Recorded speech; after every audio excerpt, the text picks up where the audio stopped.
কালী পুজোর দিন দুপুর 2টোর সময় ঘুম থেকে উঠে রেডি হয়ে বেরিয়ে পড়লাম চুলদাড়ি কাটার উদ্দেশ্যে সেলুনে। হ্যাঁ, এর আগে বহুবার আমি সেলুনে গেছি, বারবার ফিরে আসতে হয়েছে আমাকে, ভিড় ছিল অসংখ্য সেই কারণে। তারপর কালী পুজোর দিন ফাঁকা সময় থেকে সেলুনে পৌঁছে গেলাম, আর এই দাদাভাই কিন্তু আমার সুন্দরভাবে চুলদাড়ি সেট করে দিল। আর আমাকে কেমন লাগছে অবশ্যই কমেন্ট সেকশনে জানিও।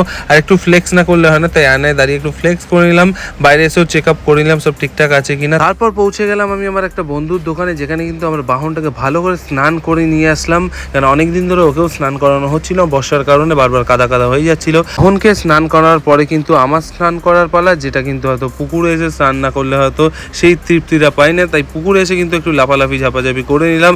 আর একটু দেখতেই পাচ্ছ ক্যাত না মারলে হয় না, তাই এখানে ক্যাত মেরে নিলাম।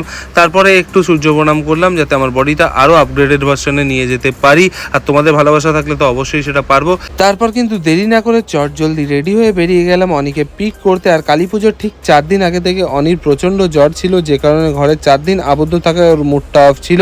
আমি তাকে নিয়ে বেরিয়ে পড়ি পাড়ার আশেপাশের কয়েকটা ঠাকুর দেখাতে, তাতে যদি তার শরীরটা একটু ঠিক লাগে।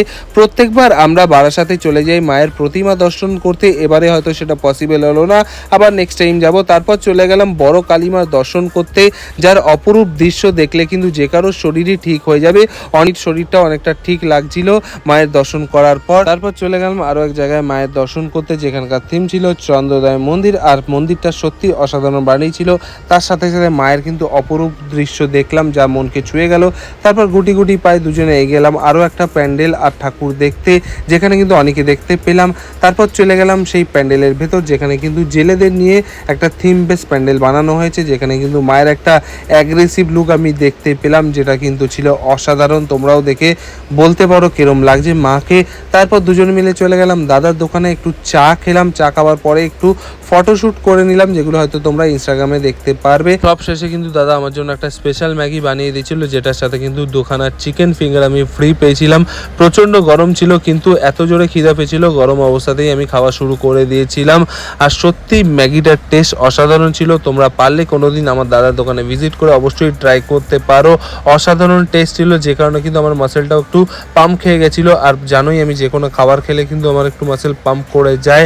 প্রচণ্ড গরম ছিল, কিন্তু টেস্টটা কিন্তু আমি অনুভব করতে পারছিলাম। যাই হোক, এটা ছিল আমার কালী পুজোর দিনের ব্লগ, যেটা হয়তো ক্ল্যাত খাওয়ার কারণে এডিট করতে পারছিলাম না, আজকে সময় বলে এডিট করেছি ব্লগটা। আর আমার হেয়ারস্টাইলটা কেমন লাগলো কমেন্ট সেকশনে অবশ্যই জানিও।